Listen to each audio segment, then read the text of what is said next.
He's a renowned researcher, filmmaker, and author. And I've spoken to Mr. William Ramsey before about the smiley face killer phenomenon, but that was a couple of years ago, in and around the time that his book was published. And we're here today to give an overview of the topic for the Cheap Heat audience, as well as updates that have occurred. And you will be very disturbed by that portion of it for sure. But William, thanks for coming back on the show. Jack, great to be with you. Thanks for the invite. I guess for those that aren't familiar with the concept or the phenomenon, could you provide a brief overview of what exactly we mean when we're talking the suspicious water-based deaths of individuals, or the phenomenon in general? This is the phenomenon of young men disappearing at night, later to be found in water, often in places that were previously searched. It got the kind of name the smiley face killers because the two original researchers, Gilbertson and Gannon, would find this yellow, often a red, spray painted smiley face symbol where they think the body was put into the water. So that's how it kind of, this phenomenon, it's almost like if you would say the Black Widow killer, a woman who kills her husband. So it just got this kind of like label. Some newer guy whose research used the term staged drowning, which I think is also very accurate. But it's just kind of a name that stuck, but it's still happening. The original researchers kind of started seeing this phenomenon in the late 90s. So it's been about 30 years, and that's basically it. Like, and usually it's outside of like the character of this person. They're not somebody who goes into a bar and then goes drinking. So and they're often, almost all of these cases, there isn't one case where somebody sees this person go in the water, right? So like Joe may be out drinking, act out of the ordinary, disappears later and found in water. It's not, hey guys, it's 12, I'm going to go for a swim, I'll see you in 30 minutes. No, it's not like that. So it's kind of inexplicable. One of the other things is they're usually younger, college-age men, and they're usually pretty good athletes. Like almost all of them are not overweight. They're actually athletic-looking type of men. So they'd probably be the last person to accidentally drown. It's pretty hard to accidentally drown, believe it or not, unless you really wear heavy clothes, it's super cold, you're very, very drunk, nobody's around, it's especially and these are all nighttime deaths. There's no summer at the lake type thing where a bunch of people are around. It's not like that at all. So that's basically the overview of the smiley face killers. I think there's probably globally 400 to 500 of these types of cases, so it's a lot. It's happening in the UK, Europe, and maybe other places. Like, I don't know. I don't speak Japanese or Spanish or something. So maybe it's happening in Central and South America. I don't know. But there's a lot of cases in the U.S. And we were talking in the pre-show. There was just one recent case of a young man in Florida. His name was Giovanni Pelletier. Fits all the standard MO of these types of what I believe to be crimes. So I guess the question is, since this has been, transpiring for a while now, and the crimes are similar, two-part question. Can you explain the connection to the smiley-faced symbol, the graffiti, and then some of the correlates of each of these crimes? You mentioned a couple of them in terms of victimology, but isn't it true that a lot of the water sources are very minimal, and then in some of the bigger bodies of water, they've been searched, and then they show up 2 weeks later? Yeah, that's two great questions. One of the things is that this smiley face isn't like people use it maybe in their communications as an emoji, but it's also used in kind of occult references. So I've told people in the past that it has an exoteric and an esoteric meaning. So exoteric is there, but I think the esoteric meaning has been described to be kind of an occultic meaning, is you laugh in the face of destruction and death, and you have kind of a Joker. It's almost kind of like a Joker archetype, and it plays out in very well-known kind of underground-ish comic books and films like The Watchmen, or even the most recent Joker with one of the, what's his name? Not the famous actor. His name is River Phoenix. Joaquin? Yeah, Joaquin. Thank you. Joaquin Phoenix, when the first murder that's committed in Joker, which was a very high grossing and very seen film, he's actually makes a smiley face and commits his first murder. So it's in the common culture. It's actually over. I have a full chapter in my book with all the references to the smiley face. It's in Fight Club, which is a really heavy duty underground film. If you take it apart, it's really about a cult. Fight Club is really a cult. It doesn't overtly state itself as a cult, but it's really an underground, like Project Mayhem is an underground kind of nihilistic thing, but they use this smiley face and you'll see it in certain sequences. It's actually hidden in the sequence and it's actually used in the trailer for Fight Club. So it's in the context of this. And these, I think, overlap this kind of cultural usage. Alan Moore, a known occultist and Crowley acolyte, uses it a lot. See, there you go, Manhunt. A lot of people know more than I do. I don't watch certain things, but you see it, and I think it makes sense that it's used. It's also used by bands, like very dark bands, and I've seen it used in the context of this very dark occult group called the Order of Nine Angles. So it pops up in weird places. I don't have proof. I'm kind of just an internet researcher. I don't go out to these sites, or I don't have some of the access, but it is a real correlation. There's another crime show where the red man is doing these crimes and he always draws a red smiley face. So that's to answer your first question. The second question, these bodies of water, some are very tame. Like the things that are happening in Austin, Lady Bird Lake is not a rushing river.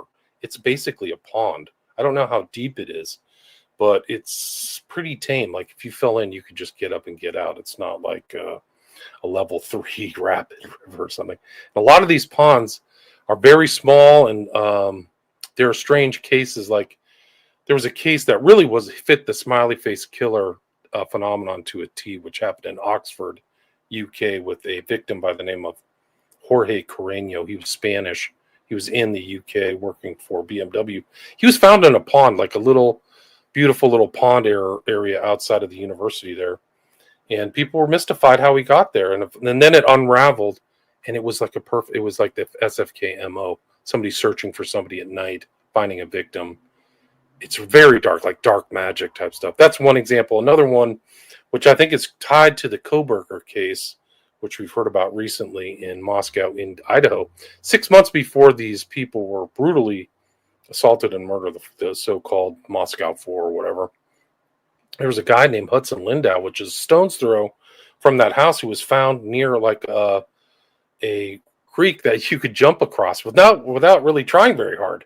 And they called it a drowning death and just chalked it up to a mishap. And it's hard to believe. So those are two examples of like deaths that have happened where people that were misadventure. And that's how you can really kind of parse and separate these cases from something where I believe there was, malevolent act by a third party or second party, to a mistake, which is like a guy literally going and jumping into a very treacherous river or something like that. So a lot of these cases are in reservoirs too, where like a reservoir is not even a moving body of water. There was a guy, Garcia, who was found in a reservoir in a previously searched area. Mm-hmm. So many of these cases, like I've studied them. I've done 2 documentaries for people who don't know. You can see them on my Patreon.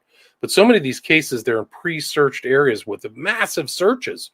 So the family comes in, where's my loved one? The police are all involved, usually involving a dog, a bloodhound, cops, helicopters, guys from the water rescue. Much like the Riley Strain case that happened recently, I think it was last year or this year, in Nashville, Tennessee. So it's like a full suite, like, great response by the authorities. And then all of a sudden the body will pop up in a previously searched area in a very strange way. And I think actually Riley Strain is a perfect example. He should have been found and then all of a sudden popped up 2 weeks later. Just like fulfilling, like if you read these other cases, he's going to show up in water around a certain time. Like you can get into kind of like the forensics of these, of human remains and things that happen. But usually the bodies in an accidental drowning, they're found within 3 days in that area. Mhm. It's not. This is like, I mean, these are academic papers that say like 90% are found within 3 days. So it's very unusual for somebody to be found again in a previously searched area. Yeah, and before we talk about some of these more notable, I mean, they're all notable, but more notable cases, including Riley Strain, which had a plethora of ridiculousness, if you're going to believe the official narrative. I wanted to touch on the fact that you mentioned the occult or ritualistic elements in these deaths in your work, specifically for the viewers that aren't aware. You're an expert on Aleister Crowley and the influence on popular culture and other nefarious groups that are operating out there. One being the Order of Nine Angles. Just for those that aren't aware, could you briefly summarize who they are and talk about the interesting correlation between, because when you point out in your research, you look at all these commonalities in different countries, the UK, America, here in Canada, elsewhere. There's a common modus operandi, and there's some that speculate that online groups such as the Order of Nine Angles and this doctrine of culling is a central theoretical motivator behind these killings. Right. I wrote a book about the Order of Nine Angles in 2021 now. So it's 4 years ago. It's still one of my number one selling books, believe it or not, because so much has happened. 764 and these abuse things. And this guy, Nikita Kasap, who was actually was going to try to kill the president, believe it or not. He came out of Minnesota or Wisconsin. But I was led to them. I ran into a researcher by the name of Igor Sarsky. And so I was like, they have this kind of idea of committing deaths and getting away with it. So and they have this doctrine of culling, which is into it. And like you mentioned, I was an expert, probably one of the best known anti-Crowley experts, as opposed to somebody who promotes Crowley. But it kind of led on. So I've become kind of like an expert in a lot of the occult. I've done a lot of reading and a lot of that other stuff. But the Order of Nine Angles has this septenary way, which is a 7-part way, but in the 3rd or 4th part, to ascend up the tree of word, W-Y-R-D, you're supposed to commit a culling. And there's a selection process, and there's all this ideology behind there. It's very well written. It's very clever. The Order of Nine Angles is very sophisticated, in my opinion, as opposed to like maybe some of these other kind of groups like the Church of Satan or the Temple of Set. Kakino's a very sophisticated guy too, but anyway, so they had this thing, and it kind of like ties in. Like, what's the motivation to commit a perfect crime, or why would you want to do this to some innocent person? And what are their long range goals? And you find that the Order of Nine Angles and the Smiley Face Killers may have kind of similar overlapping motivations, because a lot of these young men are Christians. They are promising, they're college educated. So if you kind of take them out of the society, to so to speak, or the gene pool, you're going to have one less kind of adversary if you're trying to create a dark imperium. It's kind of strange because it kind of overflows with this kind of dark MAGA ideas that are popular around the kind of tech oligarchs. But yeah, so there is correlations, and actually one of the more interesting things in the common culture about the Order of Nine Angle is that they do kind of bleed over in very overt ways, in my opinion, to one of Elon Musk's girlfriends or baby mamas or whatever you want to call her. Her name is Grimes, but she's done work with the Bring Me the Horizon. She's worked with Ed Sheeran, who wrote the song Bad Habits, which has the smiley face, yellow smiley face like we talked about, and is a visual display of Order of Nine Angles ideology. Sun goes down, sun comes up. He turns into a vampire, searches for the mundanes. So the Order of 9A has a very deleterious view of the rest of humanity. Like, they're special and set apart. That's their kind of ideology. So it's almost like like there's some kind of like cult or culture or family, maybe almost in the Manson type of tradition, because it's a very small group of units, but they're not interested in basket weaving or ceramics. It's like real violence, creating a new political system, and killing people. Yeah, and before we leave the O9A, I found it interesting. I believe you on one of your shows within, and if you haven't subscribed to William Ramsey Investigates on all platforms, it's an absolutely informative wealth of current and historical perspectives on these topics. But you tied in the fact that one of the O9A selection criteria for culling would be an individual of ill repute or less moral character. And what better way to find those people than those that are out at bars drinking? So it has they justify this by they're the elites, we're the useless eaters, like you tied in with the tech oligarchs and those philosophies. And yet a lot of these cases are written off jokingly in some cases because they've had one drink or whatnot as being drunk, falling into 2 inches of water. So that would appear to be another tie-in to this particular phenomenon. Yeah, I think so. I mean, I think that they're written off. They are select, and a lot of there's a pre-selection process. It seems like either through gay apps or some other thing, social media. So something happens. I believe these people are taken somewhere, a lot of them, and they're kept for some time, which is really dark. But it actually falls in line with other kind of criminal cases. There was a famous case called, I think it's called the Family Case in Adelaide and in Australia, that they were doing kind of the same thing, abducting young men and keeping them for a time and torturing them and stuff like that. So I do think that, that selection process is there. And then the joking cover up, like these are obviously suspicious cases. Like Riley Strain that we talked about was super suspicious and they just wrote it off. The chief of police right there, I think it's a level of corruption. Nashville corrupt. I think a lot of these American cities are super corrupt now. And he was probably just pre-prepared to say he fell in the water and tripped. Actually, a lot of rational, like a lot of these kind of criminal analysts and things like that said Riley Strain went to the water to go urinate and fell in and accidentally drowned and lost his we didn't find his phone and they didn't find his pants. So like where are these things missing? Like, and they just write these are facts that came up. This is a common thing. It's the same thing that just happened with this recent case with Giovanni Peltier. His phone is found somewhere else. Why isn't his phone on his body in the pond if he really drowned, right? This happens, and so it goes back to the very beginning, William Hurley, that their phones do weird things or they're just left there at the scene. Why does this person leave their phone and drown?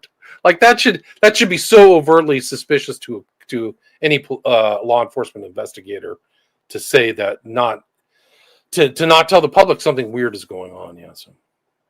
And you've spoken about not only the investigators, the detectives, the higher ups, but particularly the medical investigators in these cases.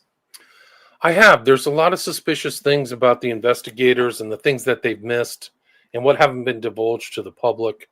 What comes to mind is like another case that I've looked at and talked in depth about is out of Pittsburgh. His name was Dakota James. And they didn't divulge to the public. They got a second advice. They got a second advice out of. They said he dry drowned Riley Strain, which there's no water in his lungs, so it's very rare. Like there's so many suspicious things about the one case. Dakota James was missing for 40 days, and they just chalked it up to drowning. His body was in perfect condition. He should have been kind of when they found his remains. He should have been a mess, really. I don't want to get too graphic, but he was in good shape. They took pictures of him. They said he drowned. There was a Chinese guy who was the medical examiner, and they got a second opinion from a very well respected independent medical examiner by the name of Cyril Wecht. If you've talked about the JFK assassination, he was involved in that. Very credible. most of his analyses on like criminal cases to me is spot on. The guy is really brilliant. Anyway, very obviously, there's a garrote around his neck. There's a strain of somebody put a rope. How does somebody drown and also put a rope around their neck? And they said he had scars on his fingernails, like he was like he was being tortured or something really bad was happening. And they overlooked that and they didn't tell the public, and then they just blew it off. So it's really, that's just one example. You can go back to the original cases out of New York where they didn't tell them that the guy was blowtorched. Like that, I call him, that's Victim Zero, Patrick McNeil. Another Cyril Wecht case, by the way. Yeah, it's a systemic issue. Like the blow off in Austin is incredible too, or Boston. Like they're not even warning people that there's a serial killer when there's like 38 deaths. Like this has been reported in recent reports. When we get to my slides, like it's like they're reporting it overseas as 38 deaths. Maybe we could. This is a perfect time to show the Joe Rogan video because they're talking about it. This is like the #1 podcast and a very well-known comedian talking about this case. Do you mind playing that now? Right on. They would cover up a murder. That's sweet. If you murdered 3 people, I think the Austin PD would go, whatever, man. He's doing a lot. They'd bring that mayor, that guy, and he'd go, what? They go, yeah, the suspect's Joe Rogan. He was standing over the bodies. They'd go, are you out of your fucking mind? Drive him home right now. Drive that man home. If I was in waist deep in Rainy Street, drowning a party goer, they don't care. Bro, they still don't want to admit that there's a serial killer. You're the tourism board. There's something's up. There's a serial killer. Something's going on. I believe there's a serial killer. And what are they doing? They're luring people to that bridge and then... Yeah, it's not hard. People like to go to the bridge. You just got to look out for the bushes. So weird. I guess it's such a high to kill someone. To me, I'm like, what do you get out of it? But I guess the people that are doing it like it. They're broken. There's broken people. And then some broken people do meth, and some broken people drown guys who like to party. Do you ever talk to, I'm sure... So that's like the mention in the, it's interesting. They're talking about like killing and covering it up, right? They would. So, and I think that there's kind of a famous thing. There's so many of these people who disappear out of nightclubs and famous music halls and things like that. And there's just like even Riley Strain, like he's at a famous cowboy bar and some of these famous cowboys are in town. It's a perfect cover for a crime is to constantly travel. They've caught actually Mexican. I'm not trying to say only Mexicans are doing it, but they found a famous Mexican musician. Their plane crashed and they had tons of cocaine in the plane. So they were going to different venues, but they were also distributing coke at the same time. Well, you could also kill people too if you were of that ilk. And I think there are. So many serial killers they travel to do it. And it's interesting too, going back to one of the original case, for people who don't know, one of the ones that really kind of clicked for me that this was a real phenomenon was a guy named Joey LaBute out of Columbus, Ohio in 2018. And he fit all the profile at a bar, young gay guy on the gay apps, disappeared and found in the Scioto River 19 days later.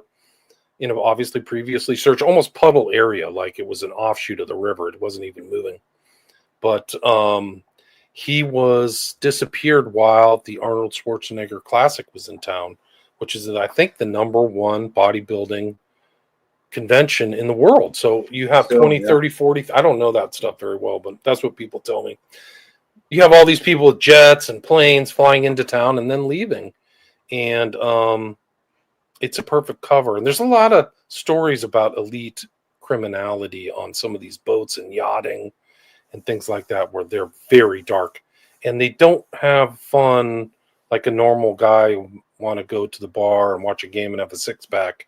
Their view, and this has all been exposed through Epstein, Diddy, the head of some of these fashion moguls and things like that, that they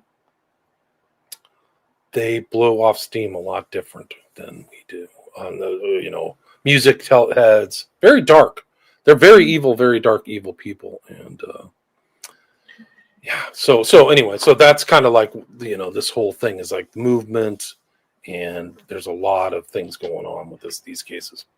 One thing that I was in Boston last fall for a few days, and I of course was aware of Boston being one of the hubs, and you sent me a map that I could physically walk of how many individuals have gone or ended up with that fate, and it was staggering, the points on the map. So I was wondering, how is it that law enforcement that have a duty to advise and a duty of care for public safety cannot in the face, and Houston being another ridiculous number of cases, how they can justify not or putting some kind of warning out to the public when it's blatantly obvious.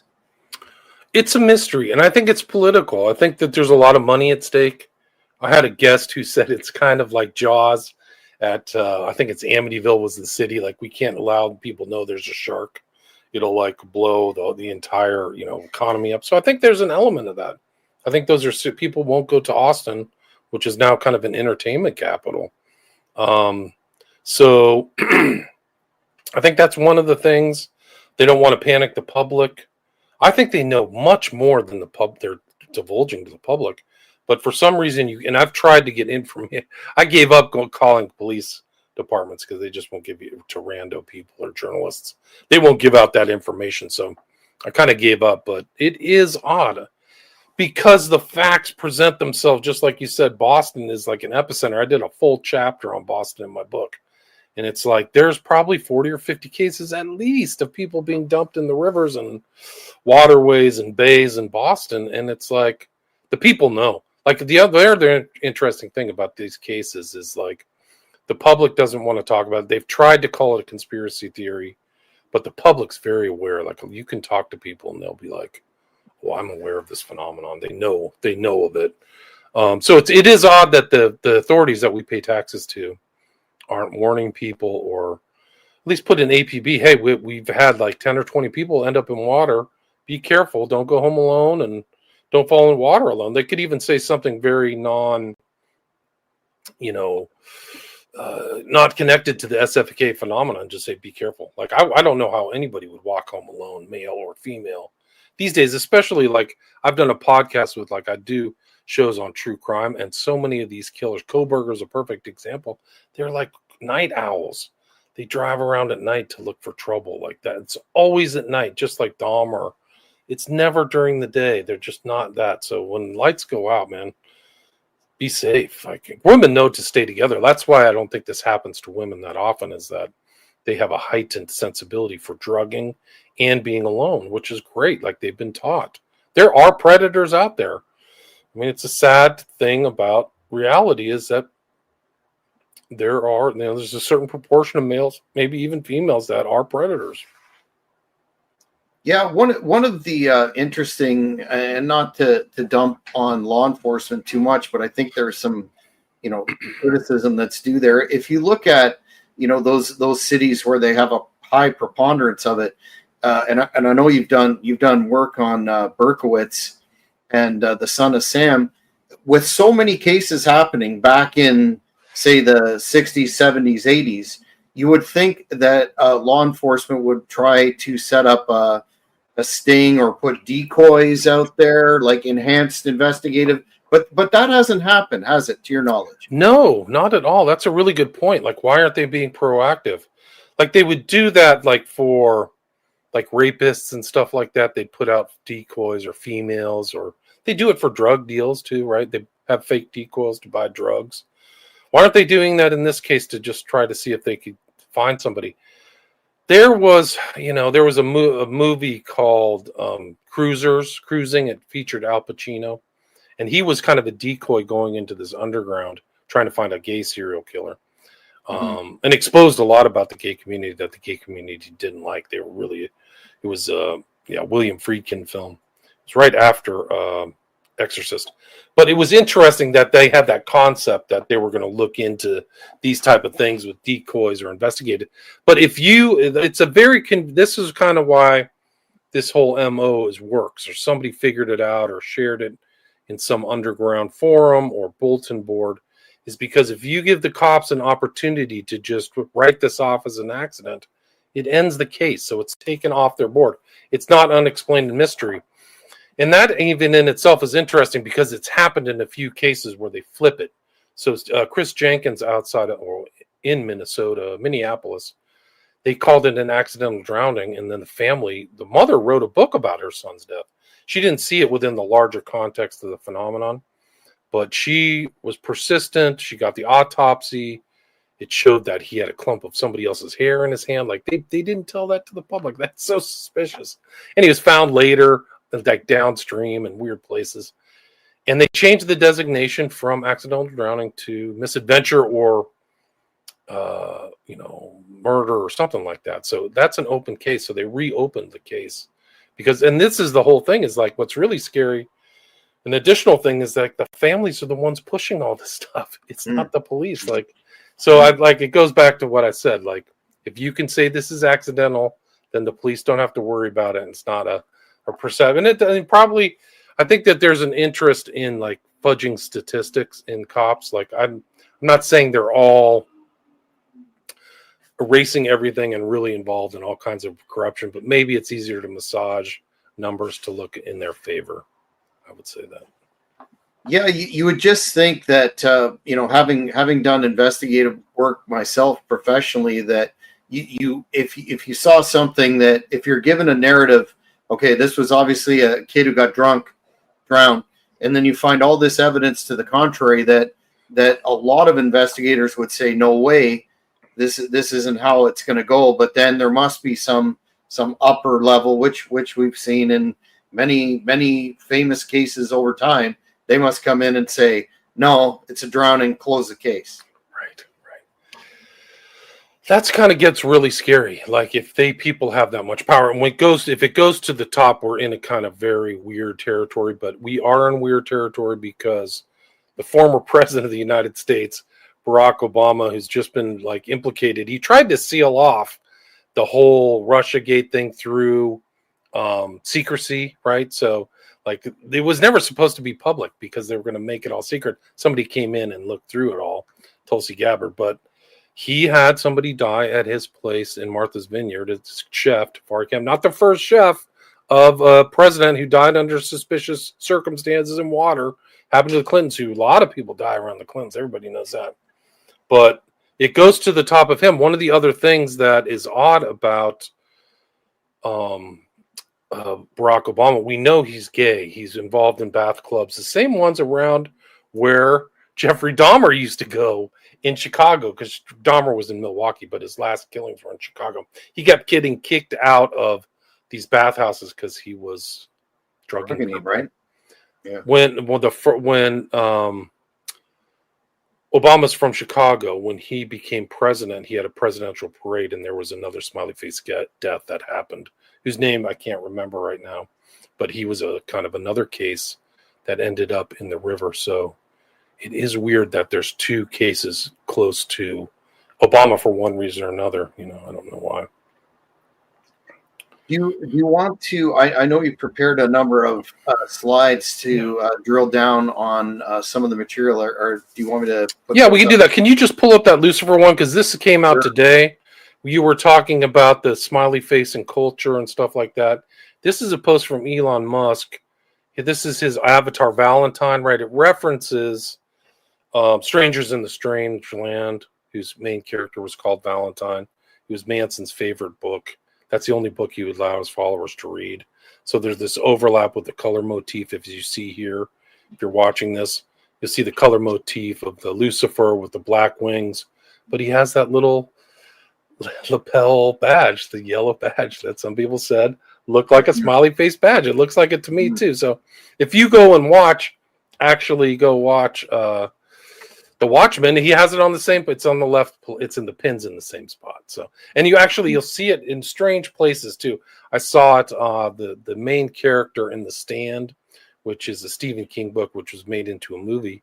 The main guy's name is, I can't remember it right now, but he wears the smiley face. And it's in that. So it's so, and even in David Bowie, his final work was Black Star. If you watch the video, there's a spaceman which I think is Bowie wearing the smiley face pin. Because Bowie always thought of himself as the Starman or the Spaceman. It was kind of like his other persona or something like that. They're doing something on the inside that I don't fully understand, but the symbols tell us a different story. Anyway, isn't that phenomenon something that is key in occult circles? Revelation of the method, they call it. By here's what we're doing, you're not objecting. You're going along with it. I think so. I think it's also a signaling. It's also kind of like we're the profane, the mundane, than people without the inside knowledge. We know it, so we can signal each other through symbols. One of the great kind of like Masonic researchers was Manly P. Hall. And in his secret teaching of all ages, he says, once people understand the language of symbolism, the secrets of universe will be exposed to you. So these symbols are very important to them. It maybe tell an even deeper story than mere language. So like even if you're a Christian, you see a crucifix, you know what it's referencing, right?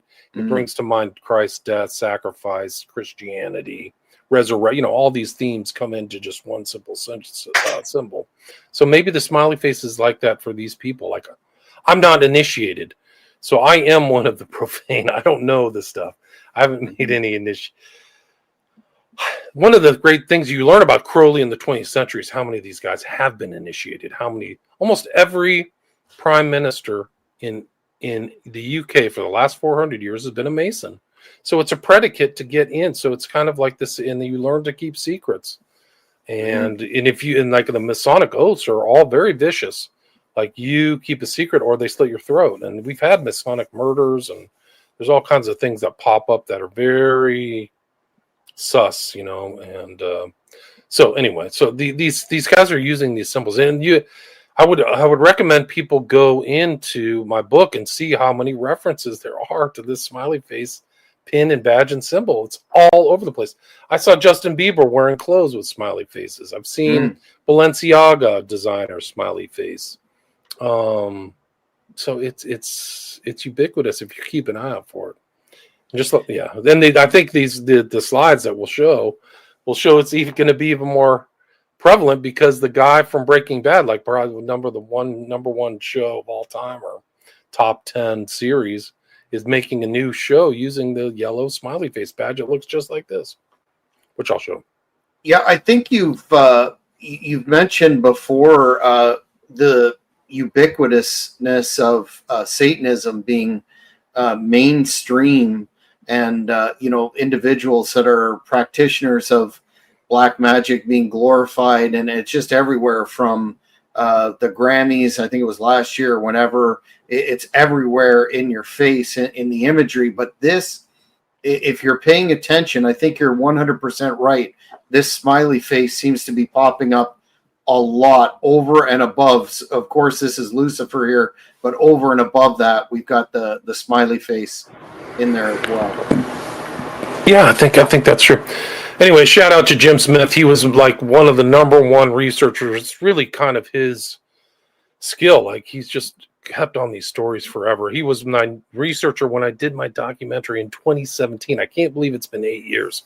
So If there's somebody you want to follow, go check out at Smiley Face Cult at Twitter. He's got all the research for almost 10 years.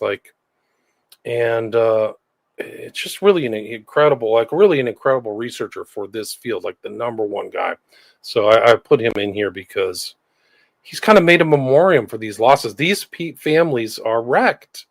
Like this is like a tremendous loss of somebody in their prime. It's like a lot of these victims had a future. They had they're college students or people striving. So sometimes when you talk about these criminal acts, the families and the victims get lost in the mix. It becomes kind of infotainment. So I try to avoid that as much as possible. So anyway, so Jim Smith, check it out, Drowning Victims. Still posting.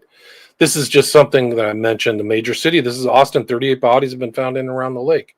They call it the Rainy Street Ripper, just mentioned by Rogan and Dylan, right?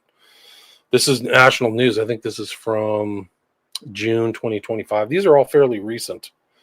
Been Vancouver, another body. This is Portland, Oregon. Frankie Fred, 18. They have these spates. Like Portland is actually a semi-hotspot. It's overlooked, but there's a lot of drownings and bodies in that waterway. There's no question. This is a list of all the deaths in Lady Bird Lake, the AKA Rainy Street Ripper. You can just go on No Foul Play Suspected, APD. It's incredible. And they're clearly covering up. There was a young man from Israel who came to Austin. He loved comedy, so that's why he was there. And he met a dark fate. He was dumped in the river or near the river, and they covered it up. They called it originally a heart attack, and then they said he shot himself. And then I got pictures I have some really graphic pictures, but I've seen pictures and there's no gun. And to me, he's clearly placed. I'm not a criminal forensics investigator, but I know what I can see. So my opinion, he's I don't want to say his name, but and like in these other cases, I've talked to so many of these people's families. It's really depressing. Anyway, so Jim Smith again, another Castlefield Bull, Manchester, that they call them the Manchester Pusher. This event, I've covered a lot of those cases in my book. I actually was on a documentary with a guy called Gary J, who did one about this, but they just see it as kind of like a local event around Manchester, but it's part of the larger global phenomenon. Jeremy Neves is another one. This is Abilene, Texas. There's other cases happening around Texas. Houston. There's some around Dallas now. It's really incredible. Texas was not a thing, but I think it's because it's become more of like entertainment. People are traveling around. It's Lauren Blackburn found dead in lake near. This is a man, I believe, but this was 23. He was found in Lake Carnegie in Princeton. This is April 2025. Another case. Officials pinged his phone in the area of the man-made reservoir, another reservoir, right? So you should be able to pop right out of there. It's basically just a non-moving thing. Prompting a water search just south of campus. A gift from the thing. Uniform depth of 9 feet. Here's another Houston, Texas case. 22-year-old Kenneth Cutting's body was found in the bayou. This is July 2024, I believe. Another one, twin clients, Joseph Hernandez, another found in water. This is November 2016. This is a joke. Obama's newest catering staff wearing lifeguards. Yeah, you're right. Water Park, Chicago police acting public health. This guy was Eric Campos Ferris. So another Chicago. I had a whole chapter on the Chicago. I called it SFK Rampage in Chicago because there were like 10 deaths right after each other. This is another one. Another family talking about people who died 10 years ago. Hanging out with questionable people. That's a commonality too. They find new friends and then they die. Sandy Hook identified April. This guy, Corey McFadden. It's 2023. This is Athens, Georgia. 2022. This is another. There's just so many bodies. It's off the charts. Jonathan Wines, 2023. This was a New Hampshire case that was fairly recent. May 2025, Alexis Garcia, college student. No suspicion of foul play related to this case, and the investigation's closed. Wow, they just wrapped it right up, Wow. Disappeared, yeah. Rigorous. Yeah. Wrap it up. So, I don't know, I think this is him. McHenry. There's just so many old cases. People send me stuff. Noah Donahoe, this was a one case that happened in Ireland. He was found in water in 2020. This is 2023, Connor O'Neill. That's Dallas. Tim Dillon we just saw Tim Dillon. He did an episode on the Smiley Face Killer. Supposedly he had a guy who survived. So that's number 170 of his podcast. Go check it out. I don't think he just does straight comedy now. I think he's kind of moved off, but I have a conversation with him in my Patreon, and we talked about the Smiley Face Killer. So, what do you make of Joe Rogan picking it up? Do you think that's going to finally shake some of the apathetic individuals involved in investigating these things, or their management out of their apathy, or business as usual? I hope so. I think that there's just not an interest in shaking the apple cart. So I think the public will have a great interest in it, but I think the authorities, at least under these kind of corrupt blue cities, which are devolving, they've really already devolved into third world countries. LA is just in terrible shape. I think that it's just like CYA, cover your butt and not talk about it, and hopefully the problem will go away. I just don't think that they're that skilled. I think the FBI has been seen to be totally, at least in the States, has been seen to be totally corrupt, kind of even into the present, like even with Epstein. So like once these people come into power, they just turn into ring wraiths or something like that, and they're just done looking into like important stuff like this. So. This was another woman. Oh, I think this was actually a man who was like a transgender, Isaiah Bass. This was a survivor, Jeff Jones, Rainy Street Ripper, 2024. So he doesn't get included in the deaths, much like Christian Pugh, who's another one who like disappeared for a while. What do these survivors remember? Sorry to cut you off, but what do they typically? Is it a case of amnesia? I was having a drink at the bar, I left, and then boom, I don't remember anything, or is there a commonality amongst their accounts? I think it's the GHB does it. So I mean, it goes all the way back to the original investigators, the original guys, Gilbertson and Gannon. The original victims always had elevated, when their autopsies were done quick, the GHB was found in so many of those. I can't remember. They only studied like 14 or 18 cases, but like almost everybody had elevated GHB. GHB is endogenous. It means your brain already produces it, but it's at higher doses, you get like almost like you're drunk, but you forget, and your body processes it. So it becomes metabolized by your liver. So you have to test for it right away, is my understanding. So it's not like marijuana or maybe some other substance where it gets in your hair so you can test and find dates and times. So you have to be on the lookout for it. And I think that's what happened to all these guys. Like Christian Pugh was in the marshes around Lady Bird Lake for 60 hours out. So he was found still out, and they put him in. Like he should have been dead. Like I think he was left for dead. But for some reason he was young and hale and hearty and survived 60 days. I mean, I think he was in bad shape too. But it's like a perfect crime. It's not that perfect because the cops, if they were on the ball, could probably do something like you said, like go out and put up, go see if people get drugged or figure out what's going on in these bars. But it is kind of like this crime because the GHB works. So somebody's figured out this MO. They figured it out a while ago. But like I said, one of the interesting things, one of the incredible, I didn't know this until recently, so credit to Lena Adjit, researcher, but she said like one of these serial killers is like the most meticulous, notorious, vicious serial killers had a smiley face tattoo. So his name was Israel Keys. If you read about him, he's a real piece of work. Smart, a mess.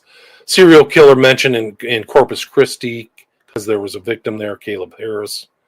This guy's done a really good documentary on it. His name is, I think, The Paranormal Killer.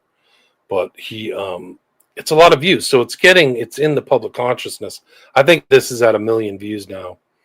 But his kind of take is kind of like this. He has a spirit box, and he's kind of like a new ager or trying to communicate with spirits. I don't do that. But I did do a thing like about this other, she's a psychic, Sloan Bella. She had really interesting statements and insights, which I have a chapter about her in the book. This is another one. This is another lot of listens. Annie, Elise, in Austin. So people, didn't want to show that picture, but there's like I've seen like pictures that are not disclosed to the public. This is the whole thing about the secrecy and the lack of transparency, is that there are pictures of this the public could see that know that this is super suspicious. Catchy. This is Walden. This is a case in Boston. So Walden Pond, Brian Lopez. Phone was found in Gardner Street. It's odd that he would be without his phone. Like, what young kid goes without their phone? It's like your wallet these days. It's literally your wallet. It is. Like a lot of these kids use it as their wallet. So to be separated from your phone is, I mean, it's super suspicious. Another one, Tanner Prentice. This is May 2025. This was one of the old cases in Wisconsin. Oh, this was Jake Anderson. I have him in my video. He was found frozen in Minnesota. His dad said it was like a crime. Police called it an accident. But they're being revisited. This is an interesting thing. The reason I have this here is from April 2025. I covered this case in 2017, and it happened in 2013. So that's positive that they're reopening it. Yeah, for sure.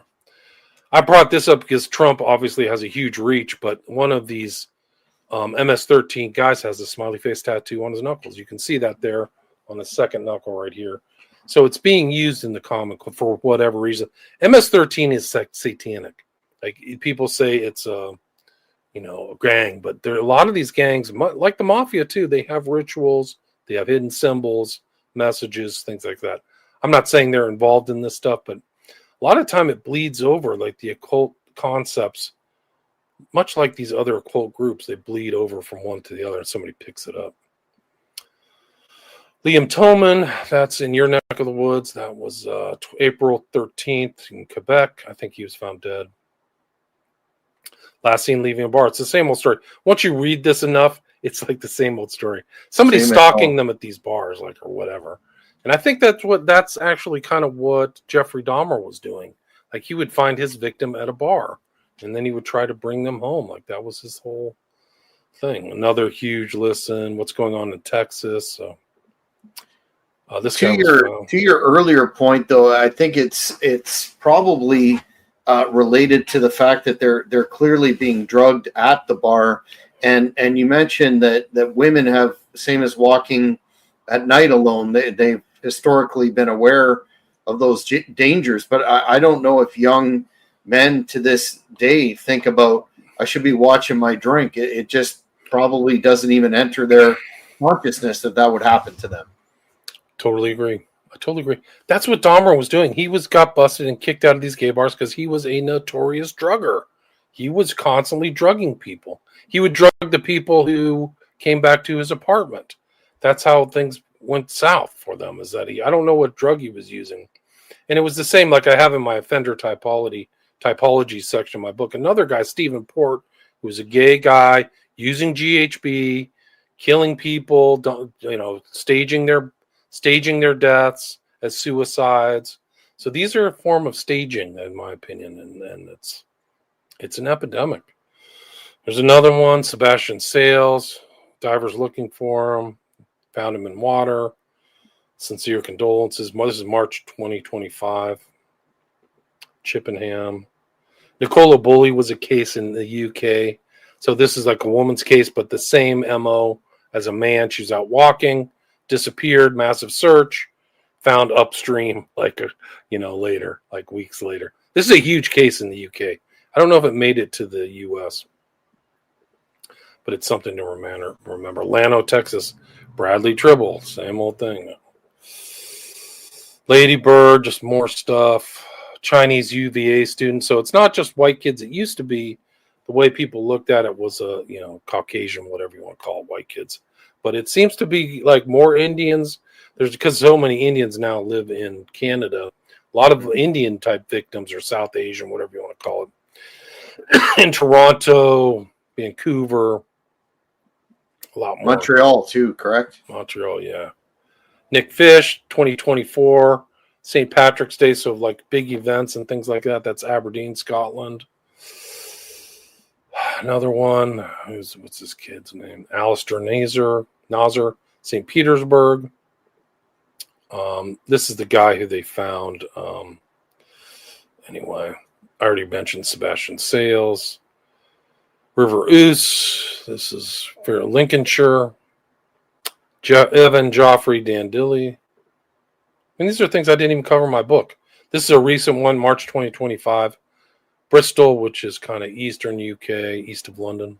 No, excuse me, west of London. Lewis Puivasana. This is a classic case, a SFK case. Cole Cooper, another Scotland, a lot of Scotland cases. Serial. And to your other point, none of these victims look like they'd be one to, fall into a puddle and not be able to get out of. Exactly. Look at these. These guys are healthy. They could probably jog like 5 or 10 miles easily. They're like prime of life. Look, he has no fat on his body. Like, I mean, look at these guys. When you put them up, look at the similarities. They're all skinny. They're just not like big, like meatheads, or I don't know. Immobile. Like, yeah. There's just so many. It's just really disgusting. Here's Tafari Campbell. For people who don't know, the Obamas sold their place, so the crime scene is empty. We mentioned this in the pre-show. Wow. This is from Breaking Bad. They're using the yellow smiley face. Why? Wow. What's going on? Like, what's the story with this? This is fairly recent. This is last month. This is in the last couple of weeks. Happiness is contagious. It's kind of like that occulted phraseology too. Like, it's not, they don't really mean happiness is contagious. You know that there's an esoteric kind of meaning come across. They don't really mean that, right? Because it's a contagion. It's in a petri dish, right? Mm-hmm. That's the symbol of the smiley face. It's not on a pin like in The Watchmen. It's a petri dish. So what are they trying to imply? This was a recent case. A girl, sadly, Elliot Hines, somebody let her walk around in La Crosse, Wisconsin at 3:20. She was found in water.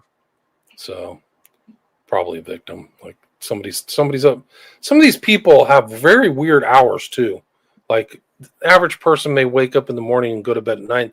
Some of these people wake up like at 5 or 6 p.m. and stay up all night. Like Hunter S. Thompson, who's super sketchy. And Johnny Depp is the same thing. He just only is awake in the middle of the night. He's just a night person. So a lot of these people, like, they don't understand somebody who's a night person all night. New one in Virginia. Shout out to Jim Smith. It's August 5th, 2025.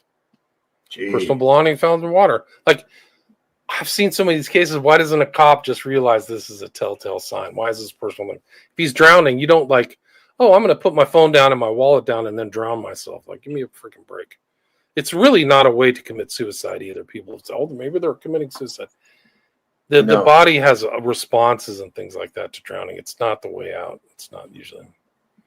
David Capage. This is UK. This is the recent case I mentioned you. This is Giovanni Pelletier. This is like 4 days ago. Teen disappears while visiting cousin. Missed text from him. Help. In water. Same old skinny thing, right? Like a skinny teen, college age. He vanished with chilling final message. Manatee College, Florida. This is yesterday, so still current. Body believed to be missing in teen found in pond were last seen in Florida, and I think his phone was found near the pond. Like, this is all classic stuff. So those are my updates. Like, it's just a sad litany of death and people who shouldn't have died, and something's going on. I don't understand. So I gotta ask you before we wrap a couple of questions. One, do you think with the the new mainstream nature of the phenomenon? I mean, it doesn't get more mainstream than going on the biggest podcast in the world, Joe Rogan. Do you see this finally as a tipping point? Are things going to change? Are these historical cases going to be more and more opened up again, or are we just going to continue to? Because I think you use the term slaughter, and it's clearly a slaughter with this number of bodies, and you can't, with the commonalities involved, a reasonable person on the street would not see that this is something other than a series of coincidences. I agree. And I think it's becoming more and more researchers. There's newer people. There are people who've looked into it. There's other podcasts talking about it. It's not as much. It's kind of breached into the kind of national media, but in small ways, the Chicago cases and the Austin ways. They didn't see it as a kind of global phenomenon. And they don't do a lot of deep research in the old corporate media. The good news is that there's guys still around. I'm kind of still around, bouncing in and doing work. Jim is still around. There's newer guys who are looking into it. This guy's Stage Drowning. I recommend people follow on Twitter. And the word's kind of getting out into more. And the podcasts have become, they used to be more underground, like people who couldn't get their message out would start a podcast. Now it's going mainstream. And so I think a lot of it really is becoming the means of communication. Like more people from the older media have moved over. You've seen that, whether it's Candace or Tucker or things like that. Still questionable people, but at least they're trying. They have to kind of keep up with the zeitgeist because people want to know this information. They're hungry for information. They've been starved for information by the national media, which has done them a grave disservice. So to answer your question, I think that there's more knowledge and more information in my book, and they're set in time, like the documentaries. Like this is what I knew at that time. So I think, and like I showed, like one of the reasons why I wanted to show those slides of the YouTube videos is like, this is incredible reach. There's another kid, I think his last name is Oliveira. He had a Portuguese last name. Tyler Oliveira. Yeah. He was on street in Austin. So I think that those reaches are huge. Like 500,000 views on YouTube for me is huge. Like, wow. So, and those are guys, and independent kind of guys who are doing great work. I recommend people check out their stuff too, because I'm kind of just like a research grinder at home. These guys are on site talking to people. Tyler Oliveira, yeah, really good. So anyway, so to answer your question, I'm glad there's more consciousness, more awareness, and I'm hoping that the word goes out to people to like, be careful. This is dangerous times. Like there's predators out there. Don't let your kid do this. Then somebody should have been with that guy, Riley Strain, like don't let them separate. Don't let people like walk off alone. Women would never allow that. And you should never allow that you should tell your kids or your friends, everybody, if you go out, you all come back at the same time. Nobody gets left behind. That's not what that thing is for. Do it, and during the day or one. These are all crimes that happen at night. So you should be hypersensitive or hyper heightened awareness about these things, because it's still happening. The police are not helping. Law enforcement and the FBI are a sad joke. It's really sad.